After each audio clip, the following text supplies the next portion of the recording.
നമ്മുടെ സഹോദരിമാരുടെ പ്രത്യേക ശ്രദ്ധയ്ക്ക് ഇപ്പോൾ ഒരു വഴി ചോദിക്കുന്ന ഒരു രംഗമാണ് നമ്മളിപ്പോൾ ഇവിടെ കാണുന്നത്. അപ്പോൾ ആ ചേച്ചി വളരെ കൂളായി നിന്നുകൊണ്ട് വഴി പറഞ്ഞു കൊടുക്കുന്നുണ്ട്. പക്ഷെങ്കിൽ അടുത്തൂടെ ആ സ്ത്രീ പോകുന്നതും കാണുന്നുണ്ട്.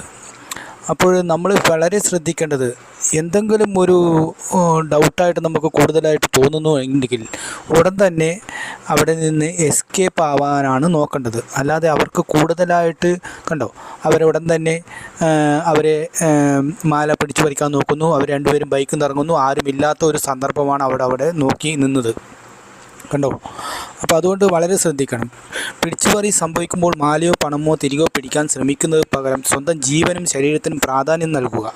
ശക്തമായി പ്രതിരോധിച്ചാൽ കഴുത്തിനോ ശരീരത്തിനോ ഗുരുതരമായി പരിക്കേൽക്കാനും വലിച്ചിഴക്കപ്പെടാനും സാധ്യതയുണ്ട്. അത് കഴുത്തിൽ നിന്നും പെട്ടെന്ന് വിട്ടുകൊടുക്കുന്നതാണ് ഉചിതം. അപ്പോൾ നമ്മളിപ്പോൾ ഈ സ്വർണത്തേക്കാൾ നമ്മുടെ ജീവനാണല്ലോ വില കൊടുക്കേണ്ടത്. അപ്പോൾ അതുകൊണ്ട് നമ്മൾ പരമാവധി രക്ഷപ്പെടാൻ ശ്രമിക്കുക. അപ്പോൾ ഇനിയെങ്കിലും ഈ ഇത്രയും വില കൂടിയ മാലകളും മറ്റുള്ള സ്വർണ്ണാഭരണങ്ങളും നമ്മൾ കഴുത്തിലണിഞ്ഞ് നമ്മളുടെ സ്വന്തം ജീവൻ അപകടത്തിലാവുന്ന ഒരു സിറ്റുവേഷനിലേക്ക് പോകാതിരിക്കാൻ ചേച്ചിമാർ പ്രത്യേകം ശ്രദ്ധിക്കേണ്ടതാണ്.